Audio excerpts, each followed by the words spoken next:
qu'on peut déjà faire, c'est commencer déjà un peu à nettoyer notre code. Hein. Un tout petit peu. Par exemple, on a vu qu'ici, ben, on n'a plus besoin de ça. Voilà, on sait qu'ici on a besoin de float. Justement, ici on va mettre ne pas diviser par granule. Voilà, ça, le statique là, je vais l'enlever.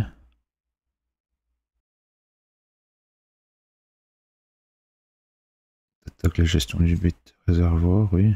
Qu'est-ce qu'il y a? On est revalu. Voir si est revalu quoi. Je sais plus. Je laisse ça en attendant. Mais... une signée d'INT get data bit. On verra. C'est plus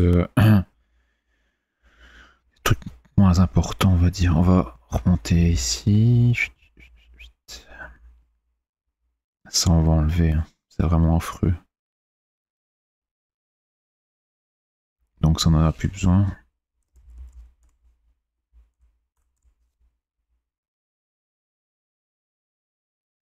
Ça, pareil. Ça, je pense qu'on va savoir trouver les get en série bit. Parce que j'avais vu quand on faisait le test du bit réservoir, il y avait moyen d'avoir les informations pour savoir où commencer les en série bit. Donc ça, on va regarder à ça. SM sample. Ça, on va changer. Extract main data, ouais. Je commence à me demander si on va pas plutôt utiliser à la place de faire toujours ça. Enfin ici c'est pour le PCM, on va changer, mais pour les autres même. Pour voilà, scale factor, pour tous les... À la place d'avoir un tableau une seule dimension et de faire le calcul ici, pourquoi ne pas avoir un tableau de 2 dimensions, un pour la granule, un pour le canal. Tout simplement. Et de ne pas se casser la tête à faire ce calcul-là, d'avoir juste ici granule index et là canal index. Je pense que niveau optimisation, niveau tout ça, code, enfin niveau optimisation du code, ça change rien, et niveau lecture du code, c'est plus propre quoi. Moins de possibilités de se tromper, tout ça, donc je pense qu'on va plutôt faire comme ça. Comme ici, on a fait par exemple Scale Factor One Index, Windows Index, on a séparé les deux. Plutôt que de faire un seul indice et de... un tableau, une seule dimension, pardon, et de faire les calculs de l'index ici. Je pense qu'on va faire ça aussi. Ouais, donc voilà. Table select. Ouais.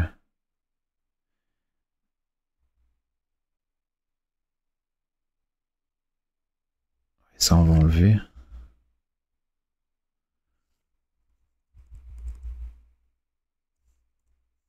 On sait qu'on n'a plus de soucis de décodage. Si on a un souci, c'est l'intensité stéréo, les short blocks, mais ça n'a plus rien à voir avec le décodage ici, je pense. Donc ça, c'est bon.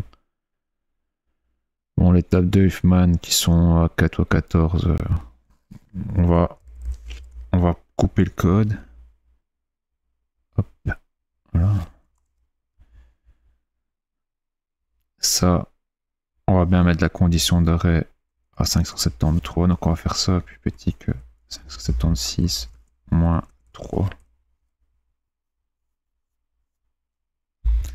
Pour bien montrer qu'on est à 576, hein, si on pourrait le mettre dans une constante. Et moins 3 parce qu'on doit être plus petit, donc c'est plus petit ou égal à 576 moins 4 en gros, parce qu'on en a 4 ici.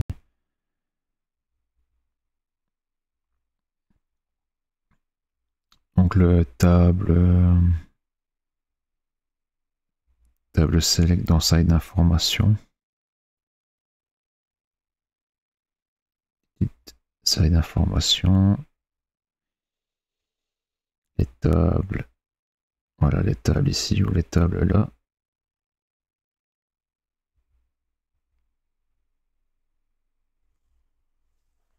On va mettre un tout d'eau. Enfin, je vais faire ça.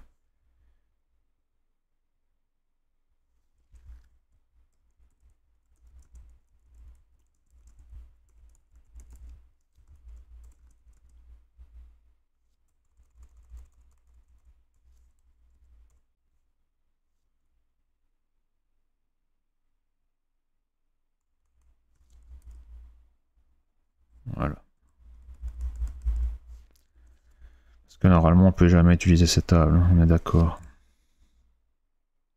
Pareil pour ici. Ce sont des tables qui ne sont pas utilisées, donc si on tourne dans un fichier qui les utilise, ça va pas être bon, quoi.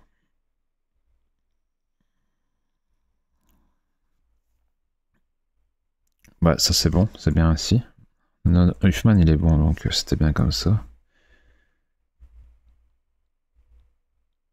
Je pense que là on est bon, on a juste qu'à mettre la constante 576, oui ok. Voilà. Recontis 576 pareil. 210 dans une constante aussi. La conversion c'est bon.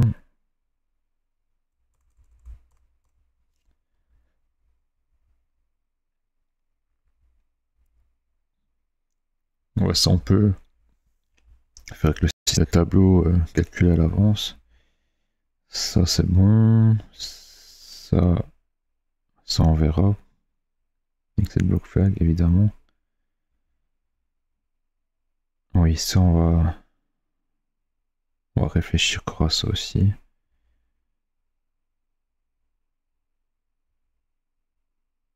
Ouais, parce qu'on peut tomber. Si on a un fichier mal formé par exemple. Imaginons qu'on a un fichier mal formé qui nous renvoie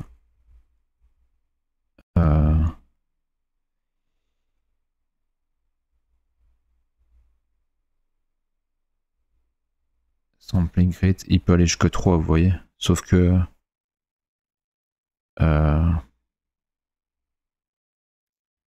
0, 1, 2 et 3 c'est moins 1. Parce qu'il n'en est pas censé avoir. Il n'est pas censé être utilisé. Donc qu'est-ce qui se passe, c'est que ici, nous on a un tableau seulement de 3. Donc on va passer outre ce tableau. Et donc on va avoir un souci quoi.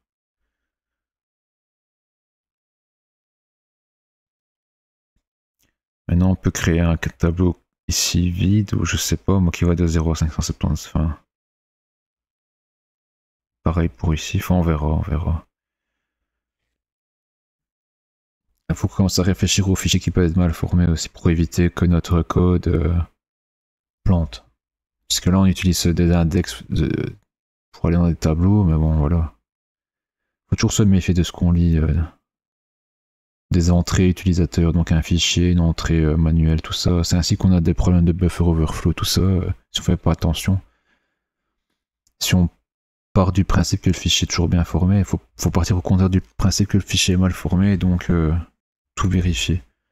Là je l'ai pas fait parce que bon, moi mon but c'était vraiment de dire le MP3, mais faut être plus propre que ça normalement. Le Huffman, ouais. Moi je peux laisser le breakpoint pour l'instant ici. Là pareil, vous voyez, on avait mis un trop et si on dépasse la taille de la granule, parce que là on peut dépasser la taille de la granule. Tout simplement, il suffit de regarder data bit index, sauf qu'on n'a pas la taille de la granule ici. Là pareil. Là c'est 1, tout sans la valeur, on prend qu'un truc. On verra. Data c'est quoi? C'est un UNT. On peut peut-être plutôt le mettre dans le get bit index, le trop. On verra.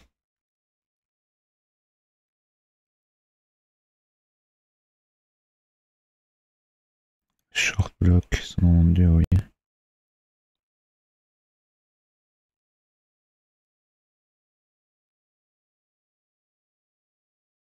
Oui, on ne sait toujours pas si c'est bien ça.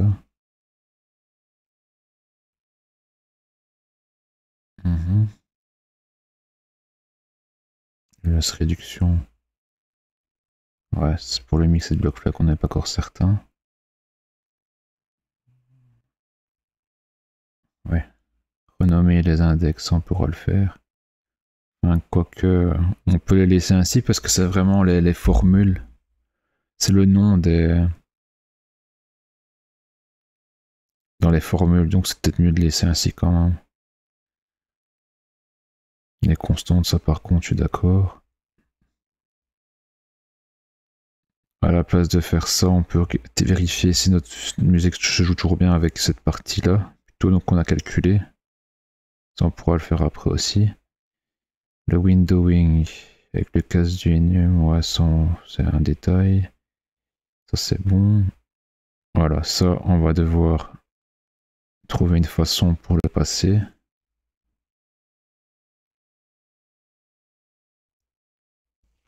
Ça, on n'en a plus besoin. Parce qu'en fait, on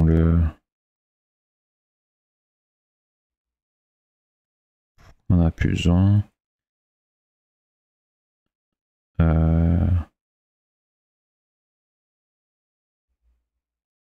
Pourquoi on en a plus besoin? Je sais plus.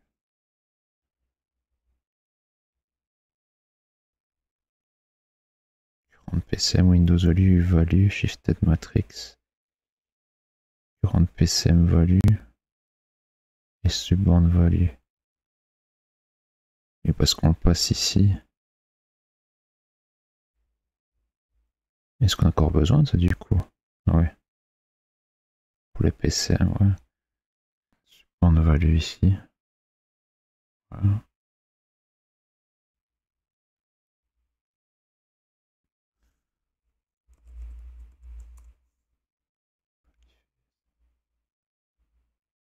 Ok.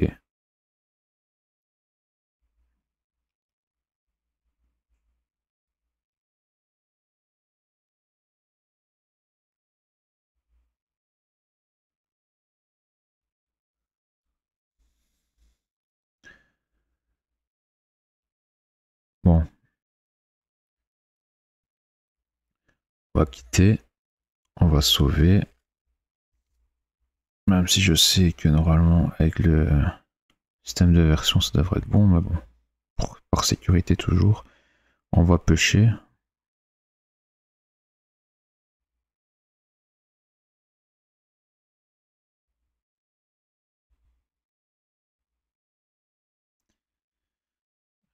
Tout échange, on les ajoute. Et on va dire que corrected many bug encore. Vraiment faut être plus précis, mais bon voilà. Et alors maintenant ce qu'on va faire, on va commencer par modifier le système de PCM value. Donc pour moi PCM value ne doit plus être séparé en termes de granules. Donc ici c'est plus 576, ce sera 1020, 1100. C'était combien encore? 576 x 2, ça fait 1152. 52, ouais, ok. Ne pas diviser par granule, oui, voilà. On va commencer par ça. Donc ici, current PCM value, on ne regarde que le canal index ici. Ok. Mais on a quand même besoin du granule index parce que pour ici, on doit faire ça. On doit faire granule index fois 576. Ça. Si on a la granule index 0, ben on rajoute 0, sinon on rajoute 576, puisqu'on sera la granule index 1. Et donc ainsi on met la granule 1, on passe à 576 valeurs après. Voilà. On va faire ça partout, on utilise PC. Donc d'abord ici, c'est pas 2 fois, mais juste le get number of canal.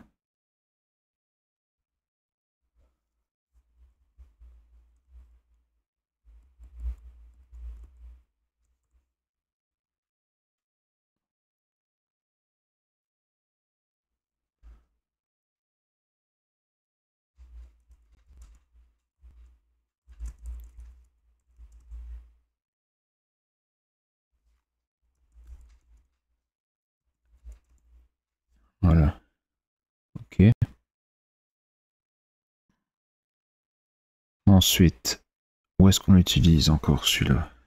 On va chercher un peu partout, on l'utilise. Ah voilà, ici. Get PCM sample, du coup, bah, plus besoin de ça. Et du coup, plus besoin de ça. Tout simplement. Voilà. Et mais là, c'est 1152. Voilà. Et puis là, on récupère. Ok, donc on va juste aller dans le header. Et la fonction ici, 1152. Et on n'a plus besoin de ça. Voilà. Donc maintenant, dans le décodeur, alors c'est dans le main. Récupérer directement les frames, ouais, c'est juste. Donc ici, tout ça sera toujours 2.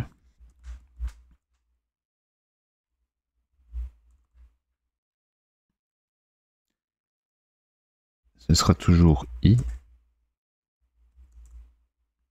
Et current frame PCM value. Là, ce sera 1024. 1152, pardon.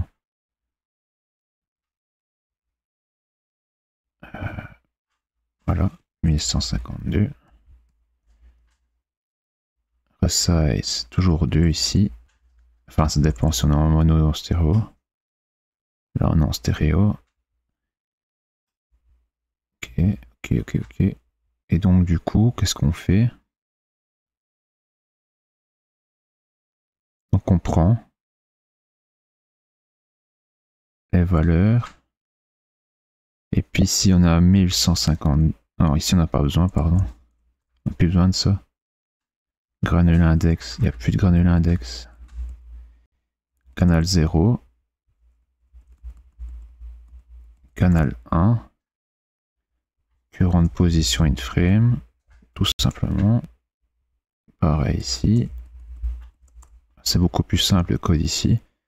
Et si on dépasse 1151, on vient à 0. Voilà, tout simplement. On va toujours tester ça.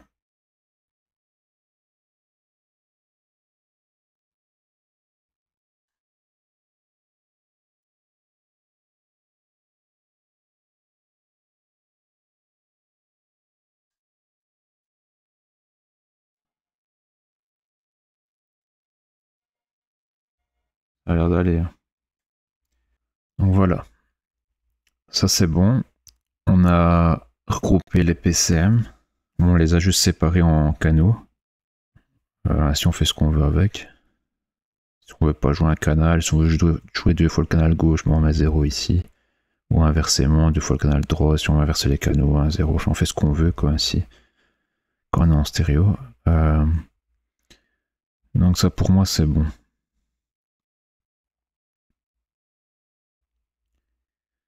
Deuxième étape, on va enlever les statiques. Le statique ici, on va l'enlever. On va carrément enlever le tableau ici de cette classe. On va le mettre dans décodeur. Donc décodeur H, voilà.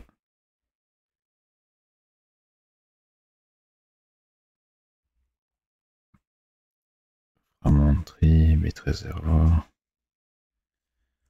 Voilà. On va rajouter des choses ici et c'est ça.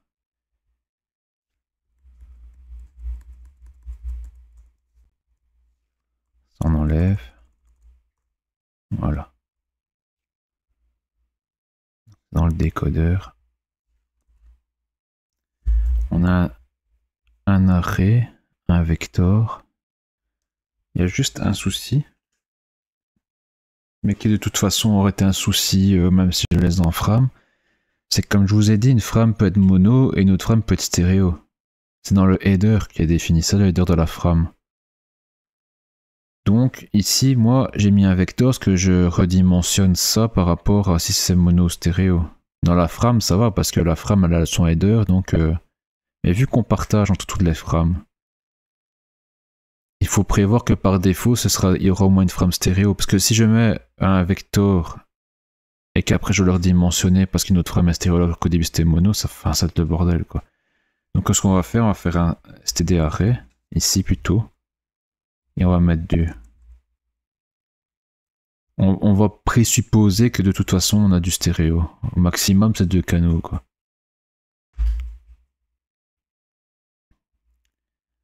Donc comment on pourrait appeler ça? On va devoir un peu le renommer. From avec un S, shifted and matrixed sub en value, voilà. J'ai mis from devant comme ça appartient en from. Il y a plusieurs from.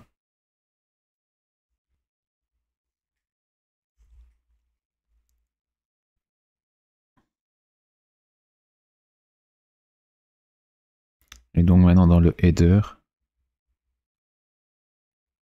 voilà, dans le constructeur,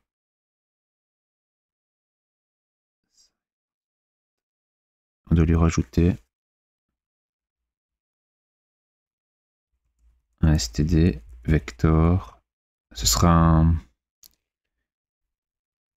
une référence, pas constante qu'on va la modifier, mais ce sera une référence. On va faire ça. Donc c'est des, ah, c'est pas un vecteur, c'est un array. De std array. Donc ici on a 2. Et ici c'est float. Et c'était 1024. Ça. Ouais.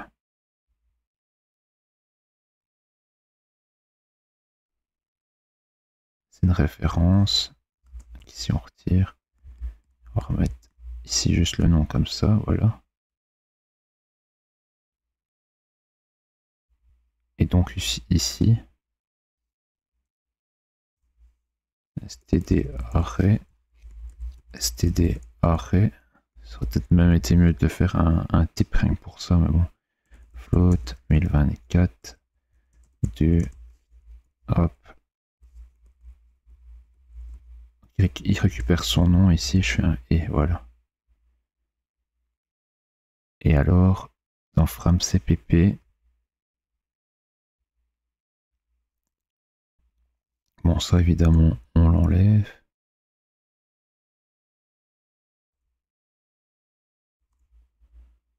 Ça on l'enlève. Ça on enlève tout ça. Voilà. On doit juste ici définir que un std array de float 1024, ici c'est 2, et c'est donc une référence avec le nom comme ça, et ça on va aller lui mettre ici. Voilà. Je pense que ici, du coup, c'est bon. À part peut-être à la fin, je sais plus comment on l'utilise. Et voilà.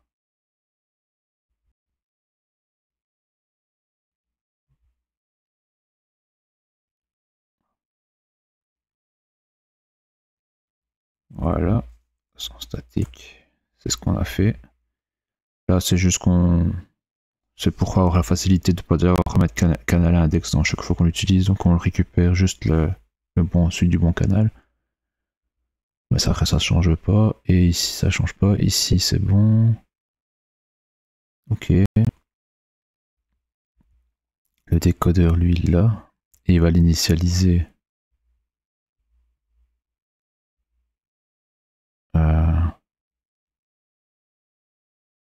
Faut l'initialiser.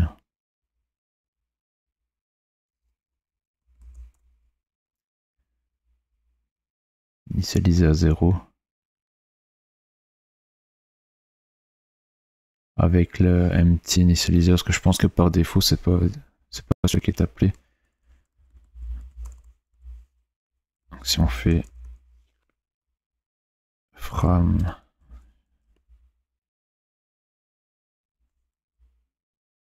on fait ça peut-être, je sais pas. Je sais pas si c'est la bonne écriture. Ainsi.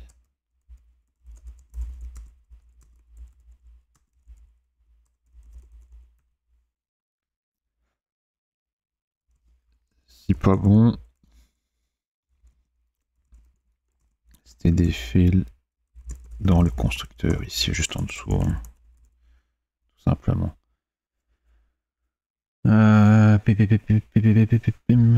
Qu'est-ce qu'il y a d'autre?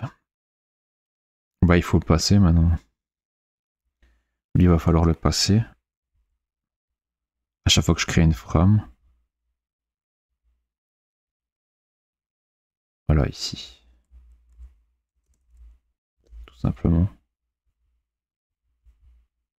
Alors tout notre code ici qui servait à vérifier. Là. Plus besoin. On vire.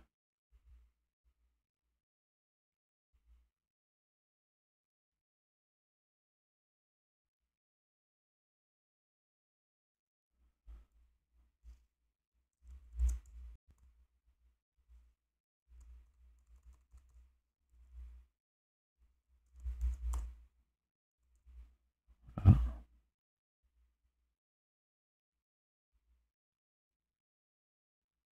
Ça, ok.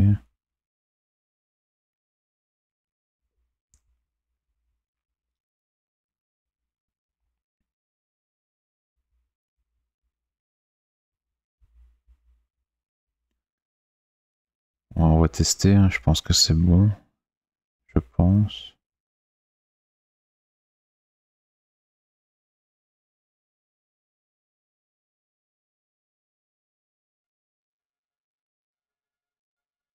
Voilà.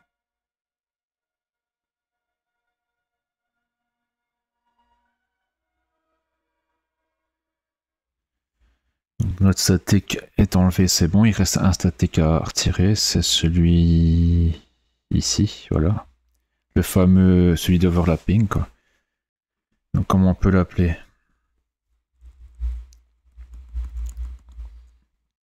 Block overlapping.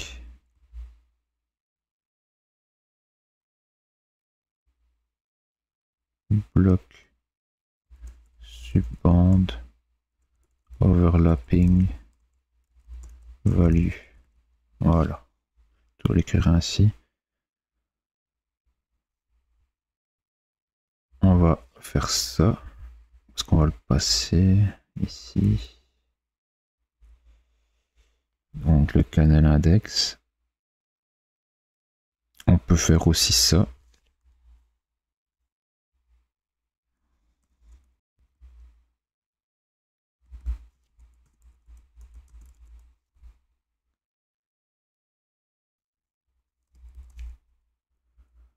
Autrement dit, pour éviter de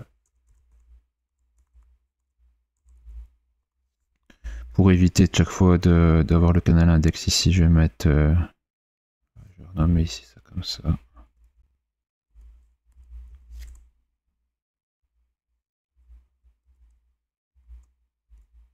Voilà. Get block subband overlapping value array canal index. J'aime pas trop utiliser le même nom juste sans le underscore. Parce que ça prête à confusion. Normalement, il faudrait mettre by canal. Bon, on va laisser ainsi en attendant. Donc c'est ça.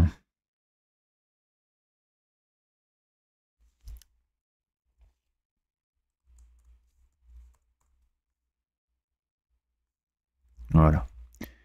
Donc dans Fram, on doit lui passer ça. Évidemment, c'est une référence. Là, on va lui passer aussi. C'est aussi une référence. Donc dans le From CPP ici.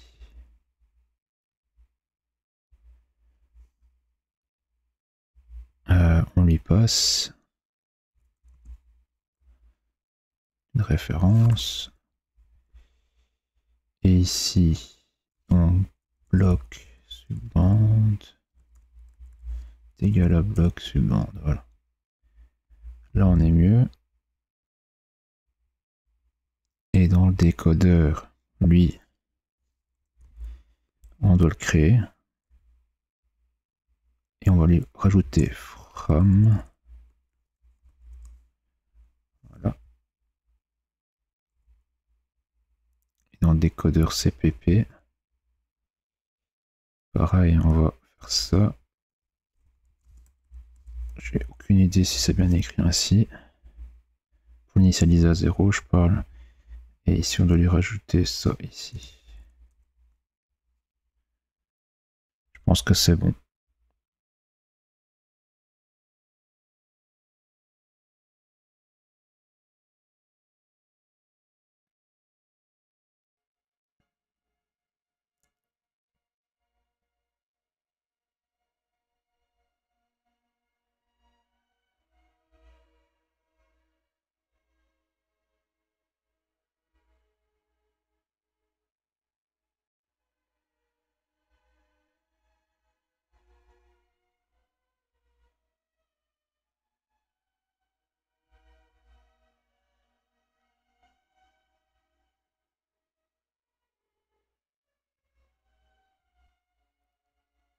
Bon.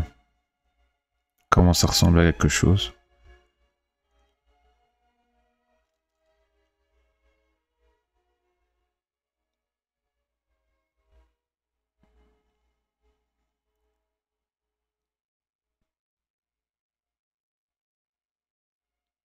Comme je vous ai dit, je pense que la prochaine étape, ça va être de retirer les tableaux à une dimension et de remettre les tableaux à deux dimensions.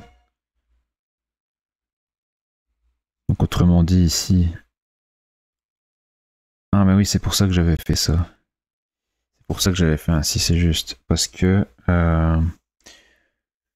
on a deux granules, ça c'est sûr, mais on peut avoir qu'un ou deux canals. Et en fait, on lit plutôt par granule en premier, canal en deuxième. C'est pour ça que j'avais fait ainsi. Donc j'avais fait un vecteur où je regroupais tout. Donc en gros, je pourrais rajouter ici stdarray. Et à la fin 2, et j'aurai un vecteur de 1 élément sur de 2 éléments pour ça. Et le vecteur, lui, n'aurait plus que...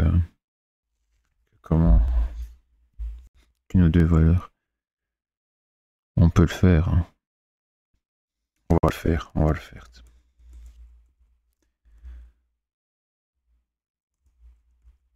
Voilà.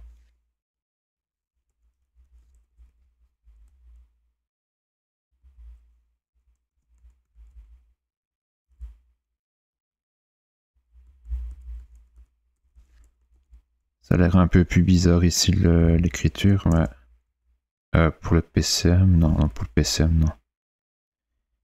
PCM, non. Je réfléchis. Hein. Pour scale factor frequency line value, les starting R0 frequency line, je pense pas. Si.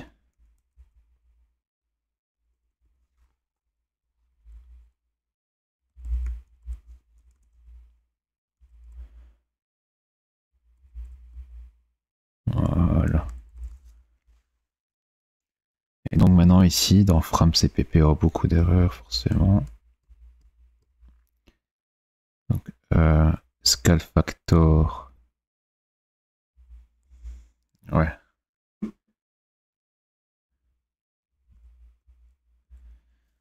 On va regrouper ainsi.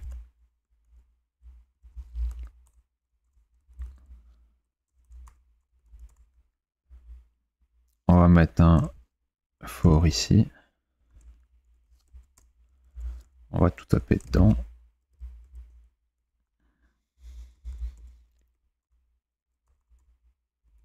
Voilà. Donc ici. Voilà. Insigne d'int index égale 0. Donc index est plus petit que 2. Index. Voilà. Et alors, il faut juste faire ça. Voilà. Et ici, juste ça.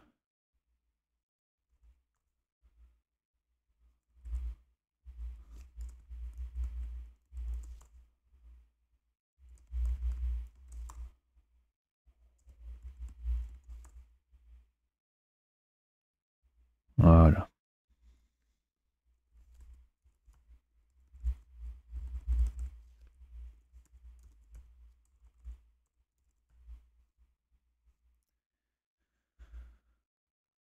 Bon, après, évidemment, partout on l'utilise. Ça va changer. Scale factor. Comme je vous ai dit, granule index ici. Et ici. Canal index ainsi, voilà. Tout simplement.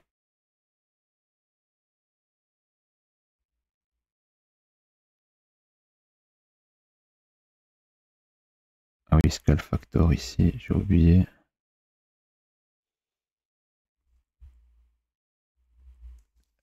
Granule 0, hein, puisqu'on partage avec la granule 0, voilà. Alors ici, et quand il a une value de granule index,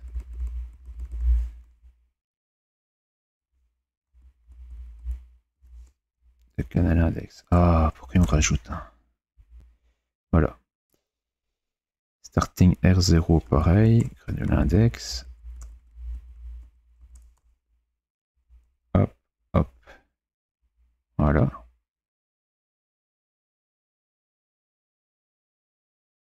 Je pense qu'on est bon ici.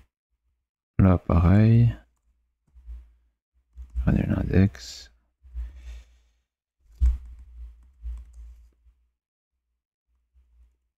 Voilà. À chaque fois, il me rajoute des choses que j'ai pas besoin automatiquement. Et quand j'ai besoin qu'il me rajoute des choses, il ne me les rajoute pas. Les IDE, maintenant, c'est n'importe quoi. Quand il faut rajouter des tabulations parce que le code est décalé, il ne me les rajoute pas. Et quand je veux pas qu'il me rajoute des trucs, il me rajoute des trucs. Bon, soit ça c'est bon.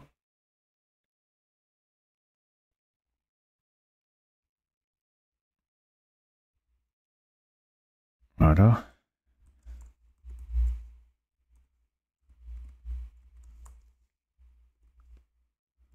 Voilà. Oui, là c'est bon aussi. Là c'est bon, là c'est bon, là c'est bon. Là c'est bon, là c'est bon. Ouais. Ah, ici. Scale factor. De granule index. Hop, hop. Voilà.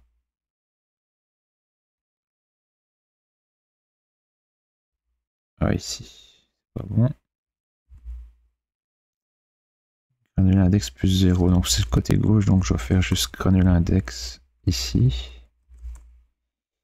Tac, tac. Et ici. Côté droit.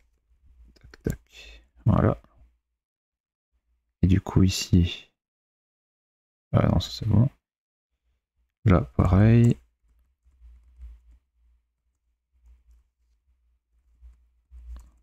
Voilà.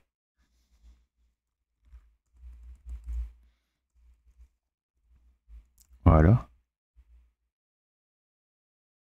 Je pense que c'est bon.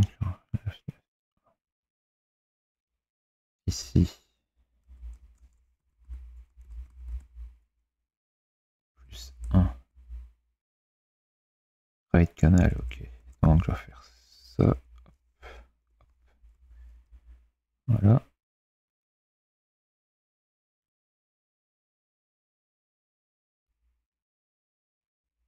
Là encore.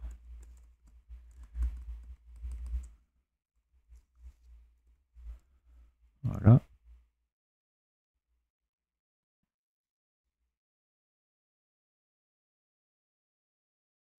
Ouais, ça on passe des bonnes fréquences. J'ai eu peur. J'ai eu peur là. Là c'est les subbandes. Les PCM. Voilà, je pense qu'après on est bon. On va tester. Hein.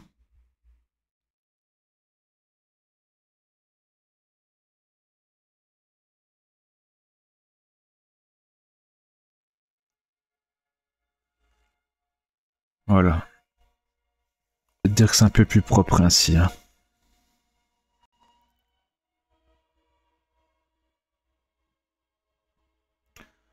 On ne calcule plus toujours l'index à une dimension. J'ai les deux dimensions. Hein, si on ne copie pas, on colle pas le code. Après, on aurait pu extraire ce code-là, le mettre dans une petite méthode qui retournait le bon index en fonction de la granulée du canal. Mais bon, autant pas se casser la tête et créer les bonnes structures directement. Niveau optimisation, je pense pas que ça va changer grand chose.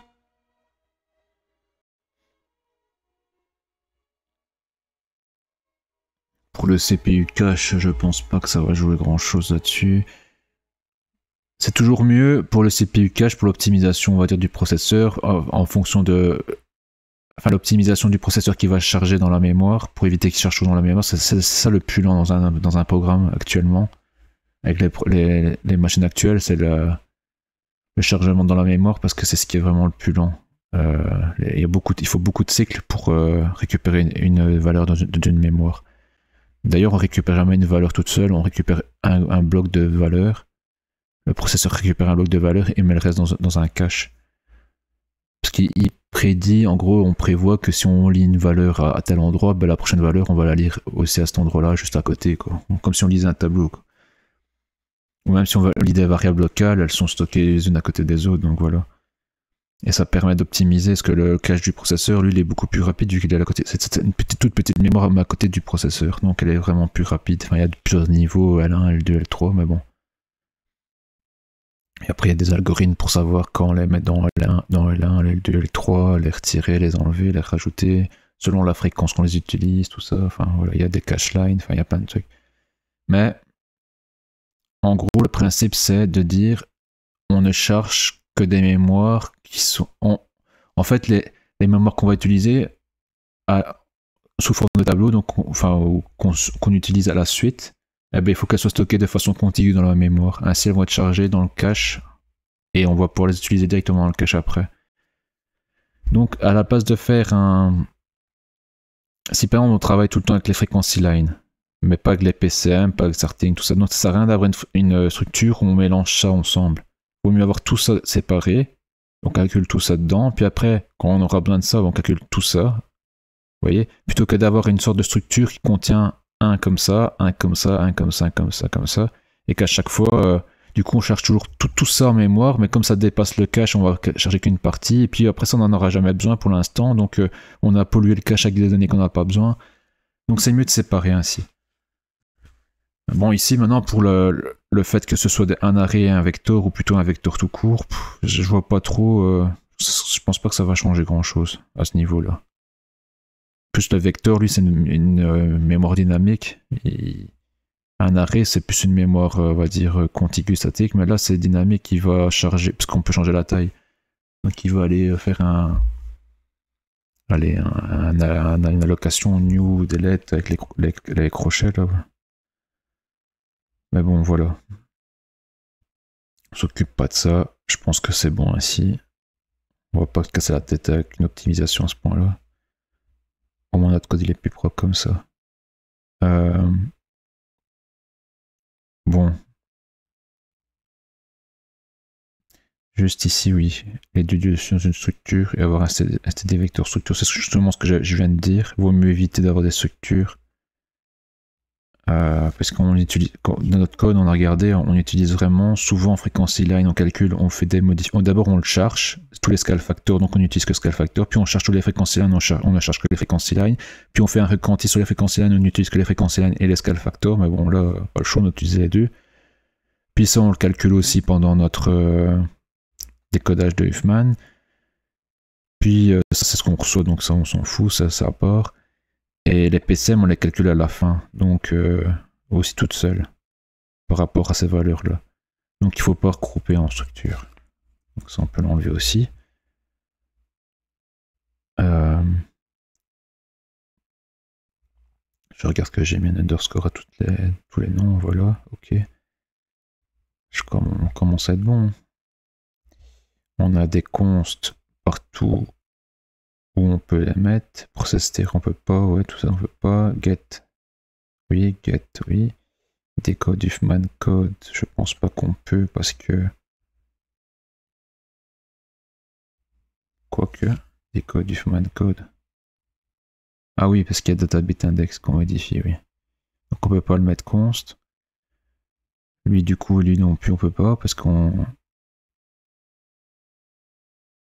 modifie aussi databit index. Lui on peut, lui on peut, lui on peut, lui on peut, lui on peut, lui on peut, lui on peut pas. quoi. Process MS stéréo, oui, on peut pas. Pour certains tests stéréo, on peut pas. L'API alias réduction, on peut pas. Appli, ça, on peut pas. Ah, si, on peut. Oui, parce qu'on lui passe une variable locale. Là, pareil, on calcule avec une variable locale. Là aussi, je pense. Et ici, après...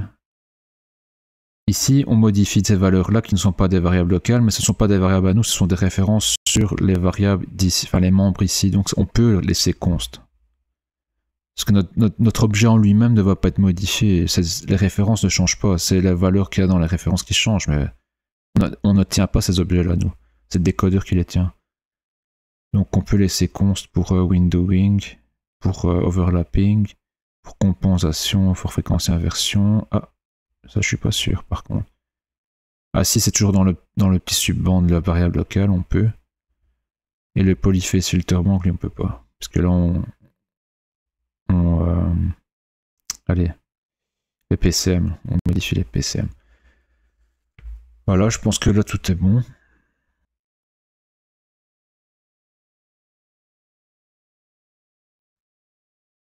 On va fermer juste ça. Le décodeur, lui.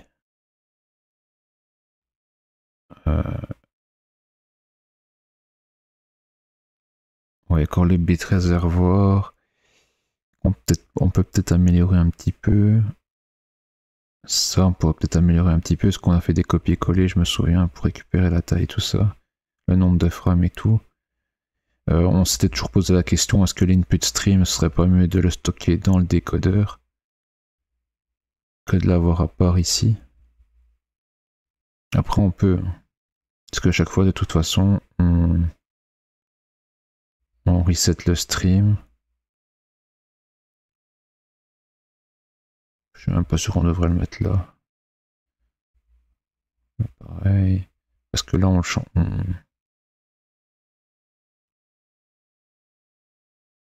Change pas quoi. Ici de toute façon on se positionne. Après le synchronise. Le get from header. Voilà. Ici c'est un peu encore confus. Et où c'est encore confus aussi, c'est au niveau des fameux tableaux ici là. On avait rajouté la valeur 191, 191. C'était encore un peu confus aussi ici. Par rapport aux index qui ont dépassé, ça faudra faire attention.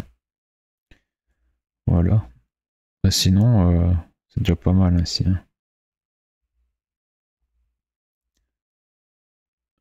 Ici, on stocke notre current PCM value.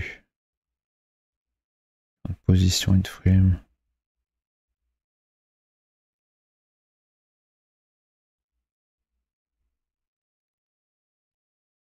On avait utilisé ça plutôt que de stocker la frame parce que avec la référence de la frame, c'était une variable locale. On devait faire une copie, on n'avait pas créé les constructeurs de copie, d'assignement, tout ça, les assignements par copie et tout, donc ouais. C'est ça qu'on a fait comme ça. Ici par défaut on peut dire que c'est 2, voilà. Là on est toujours en stéréo, on va dire que c'est comme ça. Là on est toujours en stéréo. Et alors ici ce qu'on peut faire, selon qu'on est en mono ou en stéréo, tout simplement, c'est ici, voilà. From. Ah oui. Vous voyez, on n'a pas toutes les informations ici.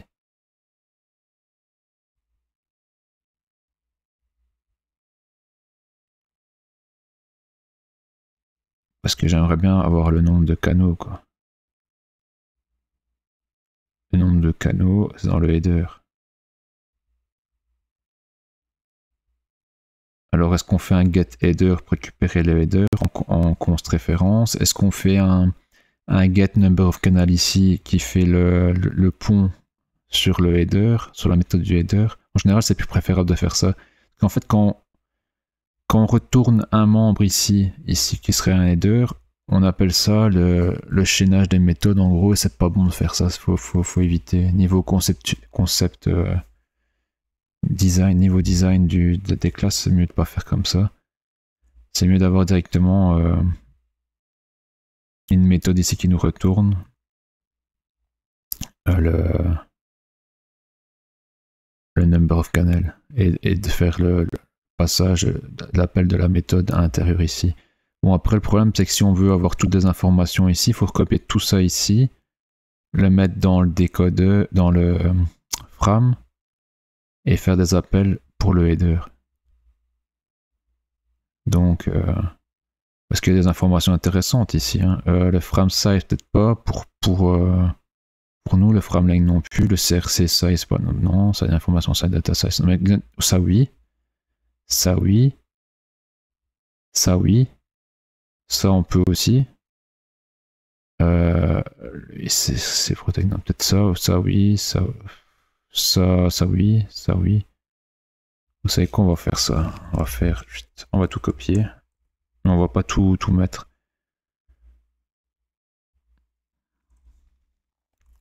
On va mettre même au-dessus ici. Voilà. Frame size, non. Ça oui. Canal mode, oui. Vas-y, CRC protected, on peut laisser intensity, stéréo, MS stéréo, copyright. On peut laisser les informations là, voilà.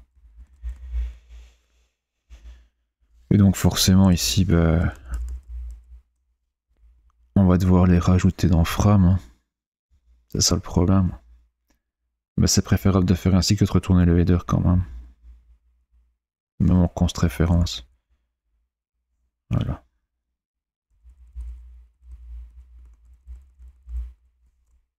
Voilà. Ah bah je peux... Oh ouais non, parce que ça va décaler. Ouais. Fram.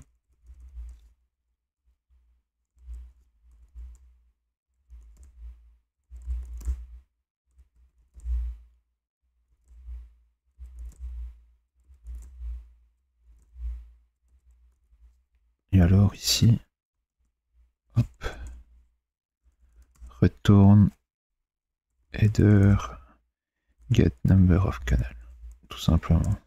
Faut juste faire ça quoi. Et s'amuser à le faire pour chaque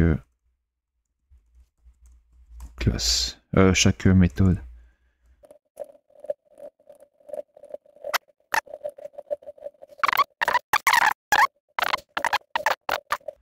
Alors pour le sampling rate index, on va voir ça dans le header.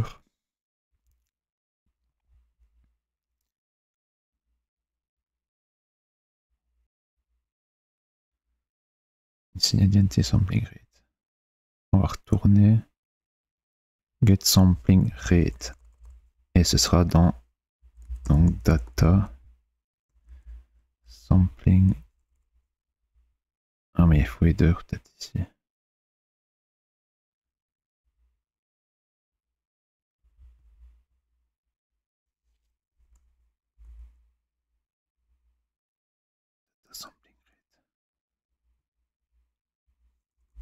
Voilà.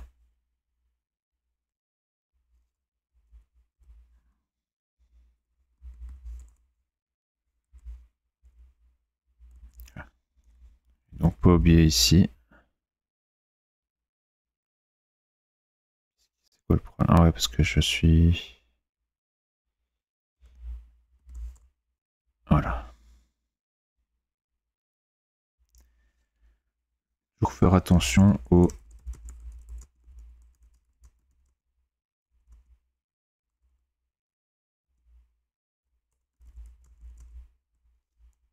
Voilà. Toujours le même problème. Enfin, quoique, dans le header, j'avais mis quelque chose. Moi, j'avais mis -1. Ouais, donc ici, il n'y a pas vraiment de... Ça retournera -1 aussi. Quoi.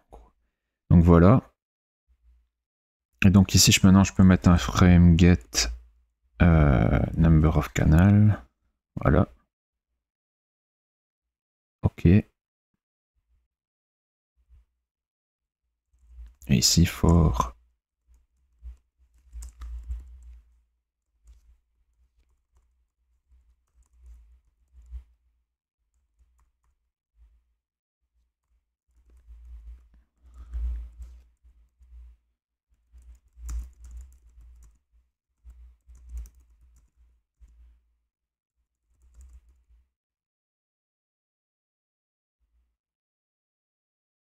Ah merde, ouais. Ah bah c'est pas grave. Ah oui, mais lui, il a toujours deux par défaut par sécurité. Ouais, je vais mettre une signette int current number of canal current frame number of canal. Voilà, tout simplement.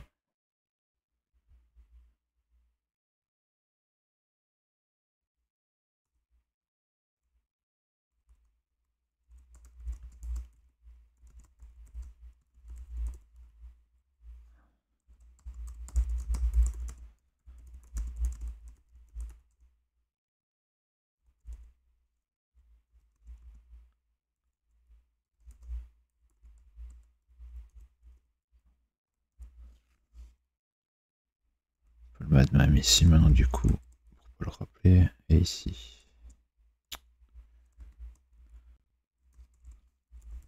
Voilà.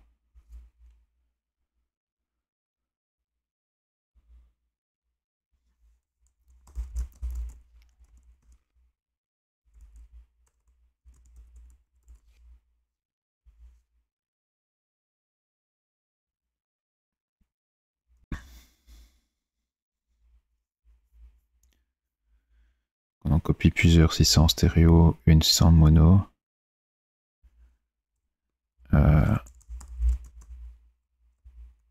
Check position in frame. Et voilà, tout simplement.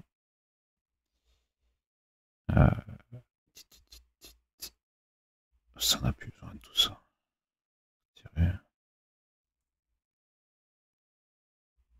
Voilà.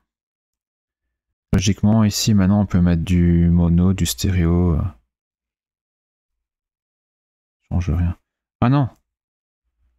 Non, non, non. Juste. En fait, j'ai mis stéréo ici tout le temps. Donc, c'est pas ça qu'il faut faire exactement. C'est si jamais.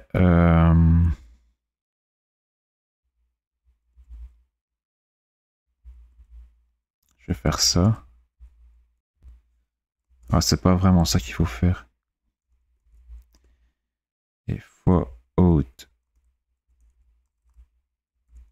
plus est égal à. Voilà, c'est ça qu'il faut faire. Et si c'est current plus grand que 1, alors là, on prend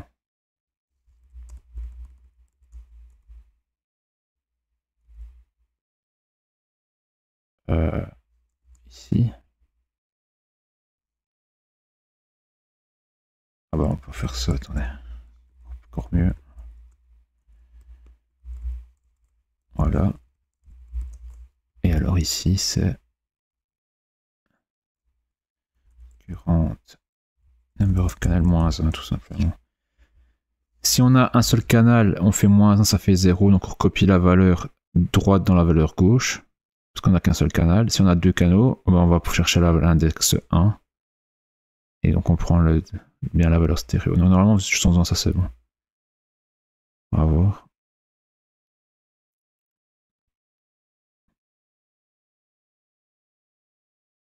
Bon, là on est en stéréo MS. Bon, on va mettre directement en mono parce que John Stéréo tout court ça change rien. Mono, CBR.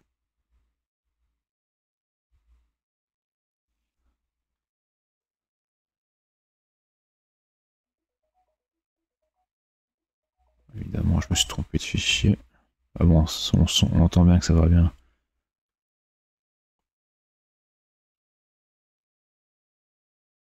Voilà. Donc là c'est du mono. Le fichier est en mono. On a mis notre librairie en stéréo et tout ce qu'on fait, bah, c'est que le canal gauche est égal au canal droit, quoi. Donc notre seul canal qu'on a dans notre fichier, on le joue aussi bien à gauche qu'à droite. Donc ça change rien, quoi. Mais bon, au moins ici maintenant on n'est plus dépendant du... On ne doit pas à chaque fois modifier le code qu'on est en stéréo ou en mono, quoi. Il y a le sample rate ici. Mais on le définit ici, dans le PA OpenStream. Et cette valeur-là est aussi dans le frame. Ce qu'on peut peut-être faire, c'est décoder une seule frame ici avant, récupérer son sample rate pour initialiser notre librairie au début. À la limite, on peut faire ça. On peut peut-être savoir aussi si on est en constante bitrate ou en variable bitrate.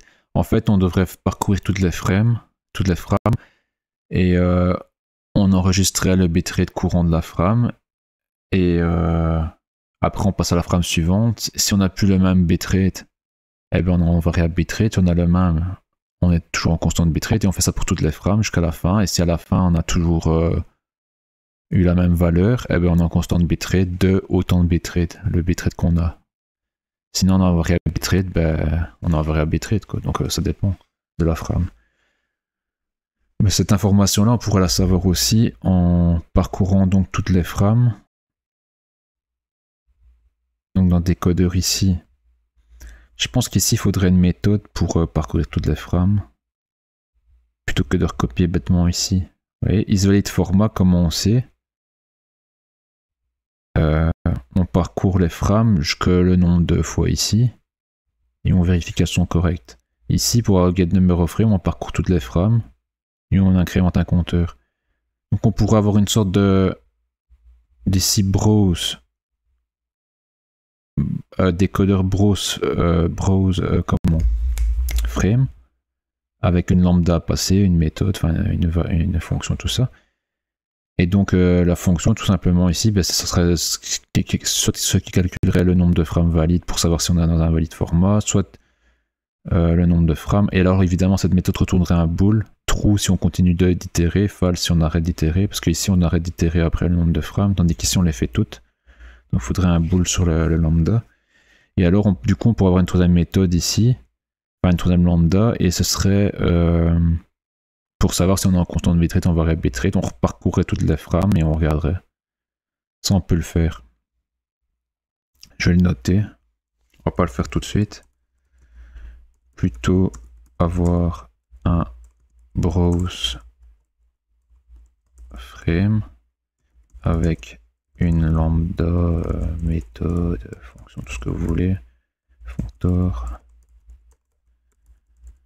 et qui renvoie un bool si on continue d'itérer.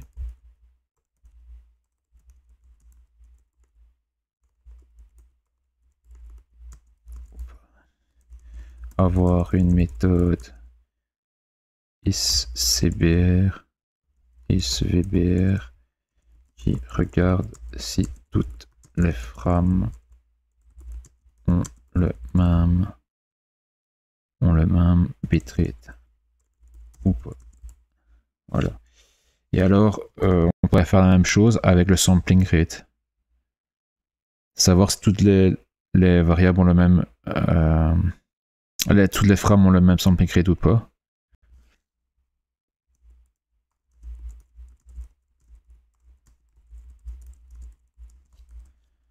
Est-ce qu'un fichier est bien formé si une frame est en un type de sampling rate et l'autre frame a une autre valeur de sampling rate? Logiquement, le format n'interdit pas, parce que chaque frame a son header indépendant, donc, enfin indépendant des autres. Donc je sais pas.